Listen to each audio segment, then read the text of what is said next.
Nous allons parler de la fonction inverse qui est à la page 55 dans ton cahier orange. Il y en a que c'est nouveau, mais il y en a d'autres que c'est un rappel. Fait que tu peux revoir la vidéo pour faire un rappel ou pour réviser tes notions avant l'examen. Fait que quand on a une variation inverse, c'est l'exemple que je vais te donner ici. Pour la fin d'année, une étudiante décide d'organiser une croisière. Il en coûte 200 $ pour la promenade en bateau. Plus il y aura de personnes, moins il en coûtera cher pour les personnes. Donc ici, là, on vient faire un partage des frais entre le nombre de personnes. Donc, quand tu as un partage, ça veut dire que c'est une fonction qui est inverse. Fait que si on regarde notre table des valeurs, toujours mettre un titre. Tu remarques ici, c'est notre variable indépendante qui est mon X. Et ici, c'est notre variable dépendante qui est mon Y. Donc, quand la personne est toute seule, bien, ça va coûter 200 pièces. S'ils sont deux, bien, ça va coûter 100 pièces. S'ils sont 4, 50 pièces. S'ils sont 5, 40 pièces, ainsi de suite. Donc, je prends tout le temps mon montant que ça coûte divisé par le nombre de personnes pour aller trouver combien que ça va coûter chaque personne. Le graphique, donc on a le graphique ici. Je suis allée placer les points de la table des valeurs. Toujours mettre un titre. Ici, c'est mon nombre de personnes. Et ici, c'est le coût. Donc, on remarque bien que dans le graphique ici, ce n'est pas une droite, mais on a une courbe. Et ça diminue parce que ton prix diminue plus que de personnes. Donc, c'est une courbe qui se rapproche des deux axes. Ça, c'est la caractéristique du graphique inverse. La règle, donc, qu'est-ce que je fais pour aller trouver mon coût par personne qui est mon Y? Bien, on est allé diviser le 200 $ que ça coûte par le nombre de personnes. Donc, 200 divisé par le nombre de personnes, ça me donne mon coût qui est mon Y. Donc, c'est tout un partage. Je pense qu'un partage, c'est une division. La fonction inverse, on l'appelle aussi inversement proportionnelle. Parce que, si tu te souviens, la directe, bien, elle est proportionnelle. Puis on faisait Y divisé par X pour voir si c'était proportionnel. Mais elle est inversement proportionnelle. Donc, le contraire, l'inverse d'une division, c'est une multiplication. Donc, si je fais X fois Y, on est supposé d'avoir la même chose. Donc, si je l'observe dans ma table des valeurs, 1 fois 200, ça fait 200. 2 fois 100, ça fait 200. 4 fois 50, ça fait 200. Donc, ça donne toujours le même chiffre qui est inversement proportionnel. Et si tu remarques, c'est la même affaire que ta constante. Donc, pour trouver la constante, tu dois faire X fois Y. Exemple qu'on te donnerait juste la table des valeurs, tu fais X fois Y pour trouver ta constante. Les caractéristiques qu'on a. Donc ici, le produit des valeurs reliées est constant. On vient de le voir en faisant X fois Y. Ça nous donne tout le temps 200. Le taux de variation qui se correspond n'est pas constant. C'est sûr parce qu'on a une courbe dans notre graphique. Et si on va vérifier dans la table des valeurs, bien, si je fais Y2 moins Y1, l'exemple, ce point-là, 20 moins 40, ça fait moins 20. Sur 10, moins 5, ça fait 5. Moins 20 divisé 5, ça fait moins 4. Et si je fais 10 moins 20, ça fait moins 10. Sur 20 moins 10, ça donne 10. Donc, moins 10 divisé 10, ça fait moins 1. Donc, le taux de variation n'est pas pareil.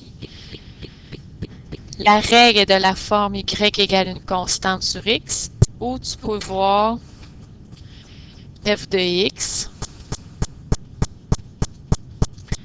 égale K sur X. Donc, le K, c'est ta constante. Qu'est-ce qu'on fait pour la trouver? Bien, je fais X fois Y. Et la graphique, c'est une courbe qui va se rapprocher des deux axes sans jamais lui toucher. Donc, ça, c'est la fonction inverse.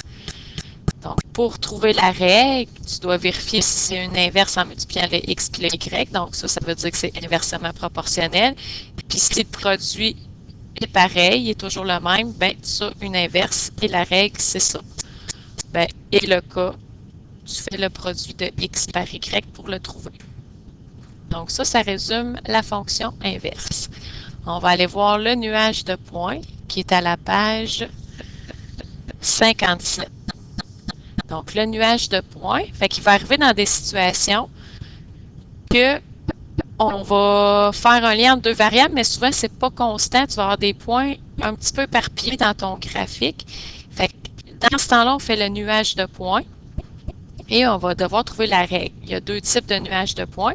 Quand c'est les relations linéaires, donc quand tu as des droites, fait que souvent, c'est la partielle.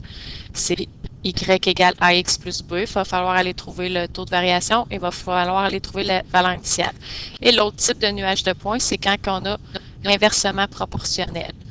Donc, on va avoir des points encore là un peu éparpillés. Fait qu'on va modéliser sous forme inverse, puis on va aller trouver la règle y égale constante sur x. Fait que je vais te montrer comment faire. Mais avant, tu sais, il y a des situations là que pour voir si c'est un nuage de points, mais tu dois aller faire le graphique. Fait qu'en voyant le graphique, tu vas voir que tu as des points éparpillés un peu partout. Donc, dans ta tête, tu vas dire, ah, ben là, c'est un nuage de points, il va falloir que je fasse la méthode qu'on a vue pour aller trouver la règle. Fait que je te montre en premier, quand on a des fonctions partielles, comment faire pour trouver la règle. Fait qu'en classe, on avait fait l'exemple de la mesure du tibia et la grandeur de la personne. Donc, la grandeur de la personne dépendait de la mesure du tibia. Comme c'est des mesures approximatives, puis c'est pas toujours constant, on avait obtenu un nuage de points. Fait que là, ici, exemple, le nuage de points, il n'y a pas bien de points éparpillés, mais tu sais, tu pourrais en avoir plein comme ça, là. Fait que ça serait ton nuage de points et ça se rapproche d'une droite. Tandis qu'ici, exemple, je vais rajouter des points, là. Fait qu'il se rapproche plus d'une inverse. Donc, il faut vraiment que tu vois avec ton graphique quel type de fonction tu aurais. Fait que si on regarde les étapes pour trouver la règle, fait que ici, on voit bien qu'on a des points dans la table des valeurs, tu sais, qui suivent pas, qui sont pas constants, tu sais, qui se rapprochent d'un même nombre, mais sont différents. Fait que pour aller faire ça, ben, la première affaire que tu dois faire, par exemple, si on te donnait juste le graphique, là, je ne te donnerais pas la table des valeurs, mais il faudrait que tu ailles faire une table des valeurs en ordonnant les x en ordre croissant. Fait que tu viendrais mettre le x ici en ordre croissant. Ensuite de ça, le but, c'est d'aller trouver le taux de variation. Fait qu'il faut aller se trouver deux coupes de points. Bien, pour faire ça, on va diviser la table de valeurs en deux. Fait que je viens de la diviser ici en deux. Et on va aller faire la moyenne des premiers x et des premiers y. De cette façon-là, je vais avoir deux coupes de points. Fait qu'après, là, on va aller faire l'autre moitié. Fait que tu vas avoir ton autre coupe de points.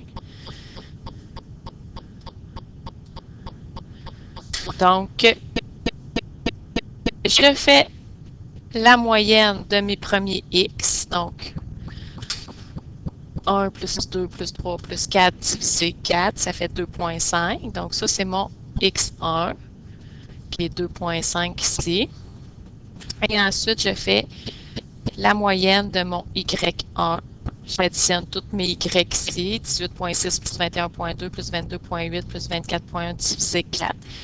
Et ça me donne mon y1 qui est 21,675. Donc, j'ai mon premier couple de points. On va aller trouver notre deuxième couple de points.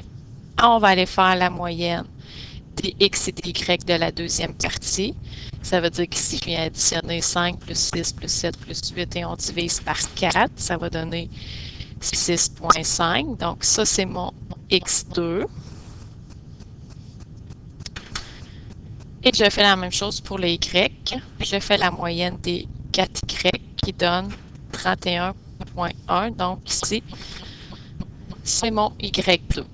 Donc, y2 ici, c'est 31,1. Et x2 ici, c'est 6,5. Fait qu'on va aller prendre ces points-là pour aller faire notre taux de variation. Donc, ici, c'est mon deuxième coupe de points. Fait que on a les deux coupes de points, on fait notre taux de variation avec le Y2 moins le Y1 sur X2 moins X1. Donc, mon taux de variation donne 2,36. Je vais aller trouver le B maintenant, comme on a fait d'habitude, en remplaçant le X et le Y par un couple de points moyen. Là, c'est important que tu ailles prendre le couple de points de tes moyennes, pas dans la table des valeurs. Donc, je remplace Y égale 2,36X plus B. Donc, ça, c'est toute variation que je viens de trouver. Et maintenant, j'ai choisi, moi, le couple de points 6,5 avec 31,1. Je vais aller le remplacer dans ma règle. Donc, je remplace le Y par 31,1. Je vais remplacer le X par 6,5. Je multiplie mon 6,5 avec mon 2,36, ça donne 15,34. J'enlève le 15,34 de chaque part. Donc, le B est égal à 15,76. Ce qui fait que ma règle finale est 2,36x plus 15,76. Donc, c'est ma règle pour ce nuage de points-là. Maintenant, on va aller voir l'inversement proportionnel. Elle est moins compliquée. Fait qu'on voit bien que le nuage de points donne une inverse. Fait qu'on sait que pour aller trouver la constante dans une inverse, il faut aller faire le produit de x fois y. Encore là, mes valeurs ici sont différentes. Mon produit, ils vont se rapprocher tous du même chiffre, donc on va encore aller faire une moyenne. Donc, je dois faire la moyenne des produits de x par y. En faisant la moyenne, on va avoir notre constante qu'on va pouvoir mettre dans notre règle. Donc, si j'ai fait la moyenne de tous les produits, dans le tableau aussi, là, ils ont mis tous les produits ici. Fait que 1 fois 22,8, ça donne 22,8. 2 fois 13,5, ça donne 27. 3 fois 8,1, 24,3. Donc, j'additionne tous mes produits ensemble et je divise par 8, ce qui donne 24,74. 24,74. Donc, c'est ma constante qui représente ma règle, que je dois mettre dans ma règle. Donc, ici, 24,74 divisé par X, c'est ma règle, donc c'est la moyenne de mes produits. Voilà comment faire pour trouver les règles d'une inverse quand c'est un nuage de points et quand c'est un nuage de points d'une fonction partielle.